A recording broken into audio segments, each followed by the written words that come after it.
আছো সবাই? সবাইকে আমার ইউটিউব ব্লগে স্বাগত জানাচ্ছি। তো তোমরা দেখতে পাচ্ছ এত কুয়াশা পুরো অন্ধকার হয়ে আছে। দেখে কি মনে হচ্ছে এখন কি জুন মাস চলছে নাকি ডিসেম্বর মাস? গাইস, আমি জুন মাসে এরকম ডিসেম্বর মাসের মতো কুয়াশা পড়তে কখনোই দেখিনি, আজ প্রথমবার দেখছি। আর এদিকে তো আম কুড়ানো হয়েছে সকালবেলা, আমাদের বাড়ির গাছের আম। তো আমার তো লাগছিল যে ডিসেম্বর মাসে আম ধরেছে। তো তোমরা কি বলো? আমার তো এটাই মনে হচ্ছে।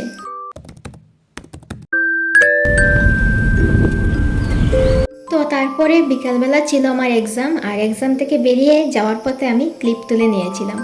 তো এটাই তোমাদের সাথে কিছুটা শেয়ার করছি। তো এই ছিল আমার আজকের ছোট্ট একটি ব্লগ।